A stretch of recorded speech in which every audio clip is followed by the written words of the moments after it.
Hello students, I am Harpreet Singh, biology coach. और आपको पता है कि हमने सीरीज स्टार्ट की है 9th क्लास जो बायोलॉजी का चैप्टर फर्स्ट है उसकी, और उसका नाम है that is cell the structural and function unit of life.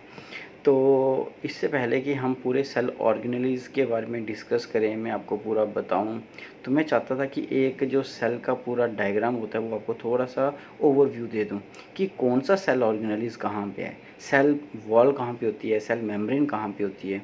क्योंकि जब तक बच्चे को ये नहीं पता होगा कि कौन सा स्ट्रक्चर कहाँ पे है और वो उसकी पोजीशन क्या है, उसका फंक्शन क्या है थोड़ा सा, तब तक उनको शायद सेल ऑर्गेनेली जब हम उनको इंडिविजुअली पढ़ाएंगे तो उनको उतना मज़ा नहीं आएगा।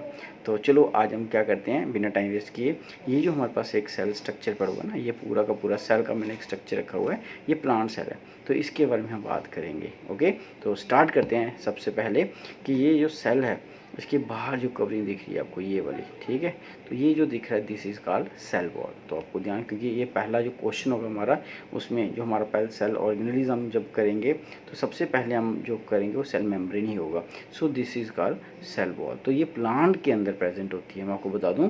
तो ये प्लांट सेल है, तो अगर ये प्लांट सेल है तो फिर नेचुरल सी बात है कहाँ पे प्रेजेंट होगा, तो ये प्लांट सेल के अंदर ही प्रेजेंट होगा। सेल वॉल जो है वो करेक्टरिस्टिक फीचर है प्लांट सेल का, ना कि एनिमल सेल। तो एनिमल के अंदर ये प्रेजेंट नहीं होगा फर्स्ट।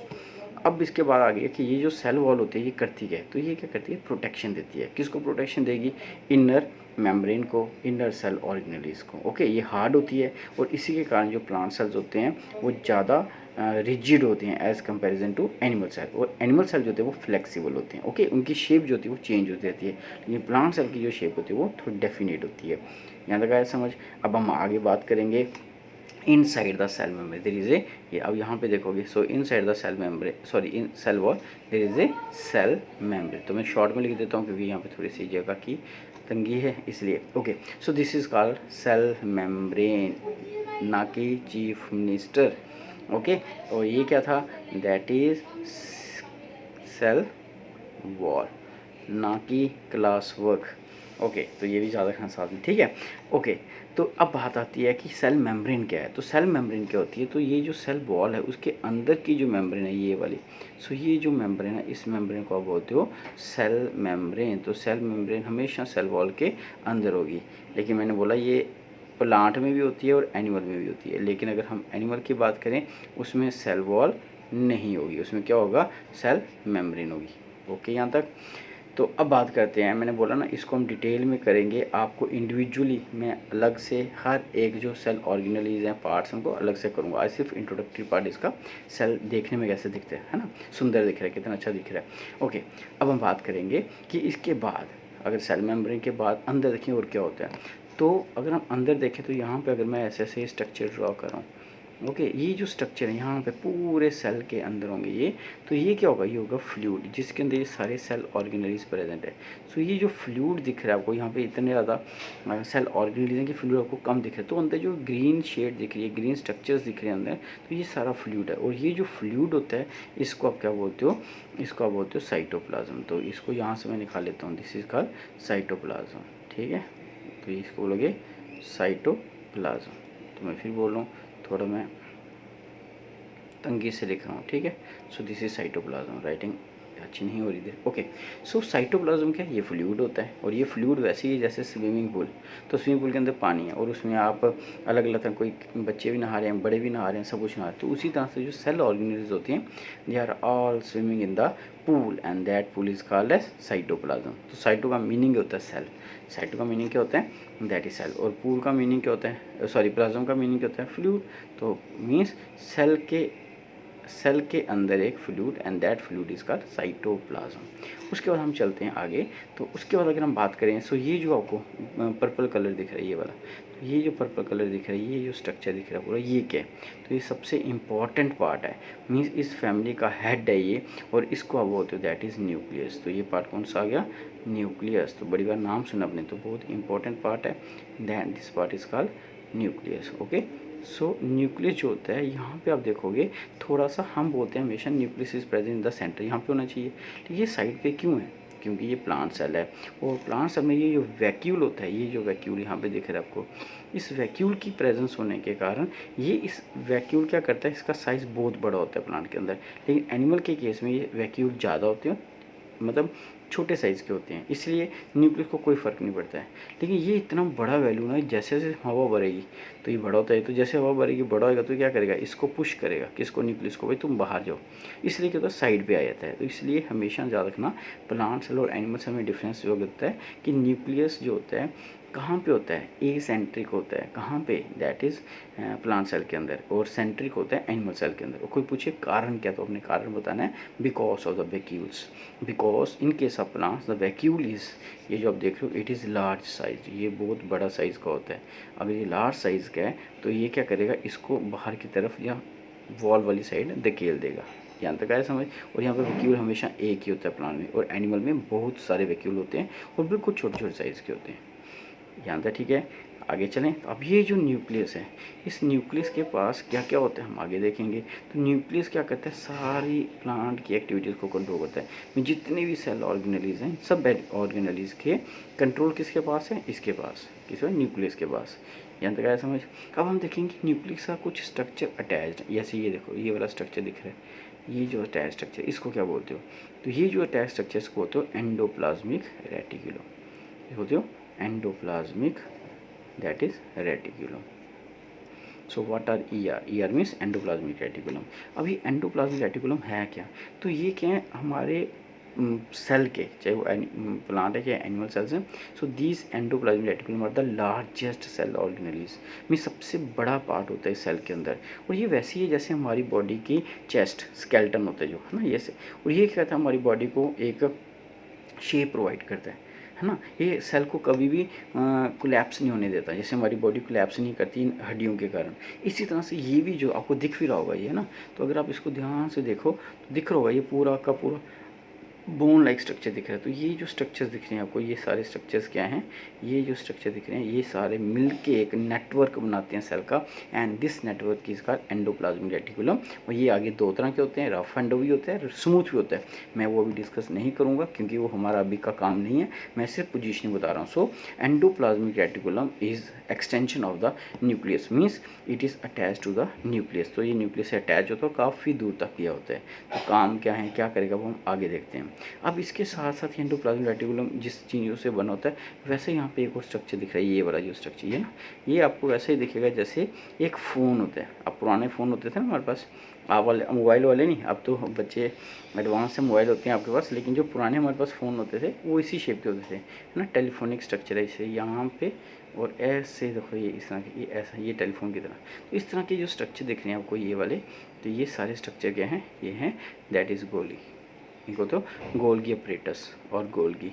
तो ये क्यों नाम पड़ा इसका, नेचुरल बात है, इसके जो साइंटिस्ट थे जिन्होंने इसको डिस्कवर किया उसी के नाम पे इनका नाम पड़ गया था। ओके, अब ये जो स्ट्रक्चर्स हैं इनको बोलते हैं गोल्गी बॉडी, और इनका मोस्टली काम होता है पैकेजिंग।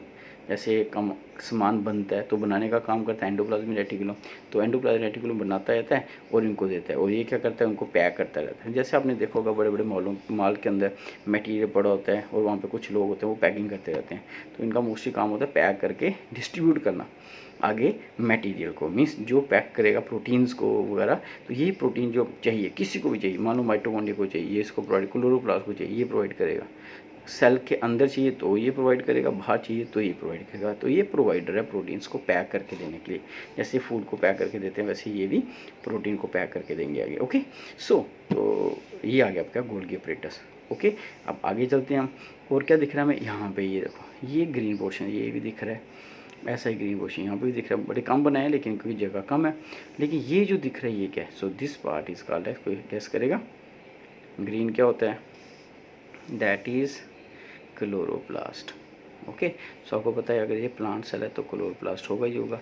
सो ये है chloroplast. So what is the function of chloroplast, तो ये एक ग्रीन पिगमेंट होता है, ये क्या करता है, जिसके अंदर क्लोरोफिल होंगे, क्या होंगी, क्लोरोफिल। तो ये जो क्लोरोफिल होगी इसके अंदर, वो लाइट को ट्रैप करेगी, और लाइट को ट्रैप करके खाना बनेगा किसके अंदर, प्लांट सेल्स के अंदर। So it helps in the formation of food, by the process of photosynthesis. तो फोटोसिंथेसिस प्रोसेस करके ये मदद करेगा खाना बनाने के लिए। तो ये प्लांट सेल है, तो इसके अंदर ये भी प्रेजेंट होगा।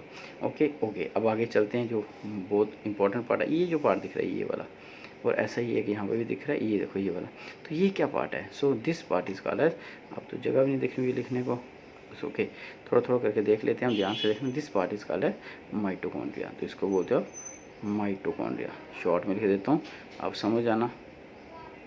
माइटो CHONDRE। तो माइटोकॉन्ड्रिया क्या है, मैं बस इतना ही लिखूँगा। सो माइटोकॉन्ड्रिया क्या है? माइटोकॉन्ड्रिया सेल ऑर्गेनेलिज है, जिसको power house of the cell बोलते हैं। क्यों पावर हाउस बोलते हैं? क्योंकि इसके पास एनर्जी होती है। तो ये एनर्जी जनरेट करता है। आप खुद सोचो, सुबह आपने ब्रेकफास्ट की तो आप उसके बाद एनर्जेटिक हो जाते हो, तो कहाँ जाता है? तो वो खाना इधर ही जाता है, यहाँ पे खाना जाएगा, यहाँ से वो खाना आपको एनर्जी देता है in the form of ATP, adenosine triphosphate. अगर नहीं समझ आया, मैंने लेक्चर में डाल दिया अगला जो वीडियो का मेरा, उसमें आपको पूरा पता चल जाएगा ATP क्या है उसका। थोड़ा सस्पेंस भी रहने देते हैं। सो ये जो है, ये है power house of cell, that is mitochondria. Okay, तो ये भी इसके अंदर आपको देखने को मिलेगा, इसका भी स्ट्रक्चर आप देखेंगे। ओके, इसके बाद अगर हम बात करें, ये जो स्ट्रक्चर दिख रहे हैं छोटे छोटे, ये हमारे पास बोल सकते हो ये वैक्यूल्स हैं या वेजिकल्स हैं ना, ये हमारे इसी के स्ट्रक्चर हैं, वेजिकल्स वगैरह। और उसके अलावा हम देखेंगे ये जो स्ट्रक्चर दिख रहा है बहुत बड़ा, so this structure is called as, इसको बोलते हो आप वैक्यूल। तो मैंने पहले ही बोला था कि ये वैक्यूल जो होता है ये भी स्टोर करता है मटेरियल्स को। ओके, अपने अंदर चीज़ों को संभाल के रखता है। अलग अलग तरह के वैक्यूल्स होते हैं। फूड वैक्यूल होता है जो फूड को रखेगा अंदर, सैप वैक्यूल होता है जो सैप को रखेगा। उसके बाद यहाँ पे देखोगे कुछ केमिकल्स को रखते हैं, है ना, तो कुछ सैप्स को रखते हैं। तो अलग अलग तरह का मटेरियल स्टोर रहता है इनके अंदर। तो ये हमारे घर का स्टोर हाउस हो गया, मैं इस चीज़ों को स्टोर करके रखेगा थोड़ी देर। उसके बाद हमारे पास यहाँ पे क्या होते हैं, जैसे मान लो ये दिख रहा है स्ट्रक्चर, शायद यही वाला जो स्ट्रक्चर है, ये हमारे पास एक स्ट्रक्चर है जिसको बोलते हैं लाइसोसोम्स। ठीक है, ये जो स्ट्रक्चर है ये हमारा क्या है, लाइसोसोम्स है। ये है ये दिख रहे हैं छोटे छोटे से।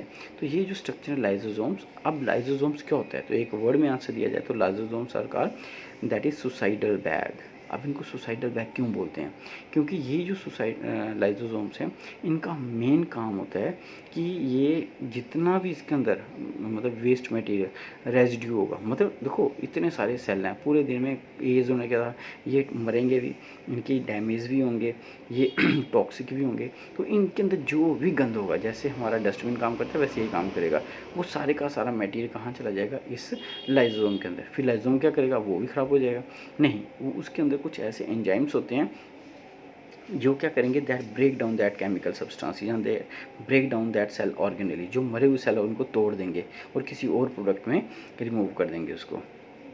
ठीक है, सो ये आ गया आपके पास लाइसोसोम। सॉरी। उसके बाद अगर हम बात करें, ये जो छोटे छोटे स्ट्रक्चर दिख रहे हैं, ये वाले जैसे ये वाले, ये इस तरह से ऐसे स्ट्रक्चर होंगे कुछ, तो ये स्ट्रक्चर होंगे हमारे पास राइबोसोम्स। तो मैं थोड़ा कलर चेंज कर दूँ, आपको पता नहीं चलेगा।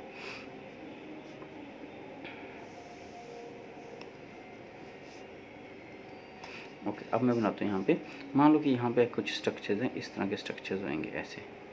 क्योंकि आप इतना रश कर दी ना, कुछ दिखाई नहीं दे रहा, मैं थोड़ा बना दूँ। इस तरह के स्ट्रक्चर्स भी होंगे यहाँ पे, and the structures are called, शायद इन्होंने बनाई नहीं है यहाँ पे, and the structures are called ribosomes. इनको क्या बोलोगे, राइबोसोम्स, नाम सुने। तो राइबोसोम बड़े ही इंपॉर्टेंट होते हैं प्रोटीन सिंथेसिस के लिए। So these ribosomes helps in the process of protein synthesis. तो सेल के अंदर जो प्रोटीन बनती है, इनके बिना बन ही नहीं सकती। तो ये राइबोसोम मदद करते हैं प्रोटीन को बनाने में। ठीक है स्टूडेंट्स, तो ये मैं थोड़ा सा एक ओवरव्यू देना चाहता था आपको कि हम पढ़ने जा रहे हैं सेल, तो हमें सेल तो कभी देखा ही नहीं है ना। तो अब मेरे ख्याल से मैंने पूरे क्लियर कर दिया कि कहाँ कहाँ पे कौन सी चीज़ होगी। पर बच्चा ये मत सोचना कि मैंने आपको पूरा यूनिट करवा दिया। मैंने सिर्फ और सिर्फ आपको बताया कि सेल दिखने में कैसे है ना। आप किसी चीज़ को पढ़ने जा रहे हो, जब तक आपके दिमाग में उसका एक पिक्चर नहीं होगा तब तक आपको मज़ा नहीं आएगा।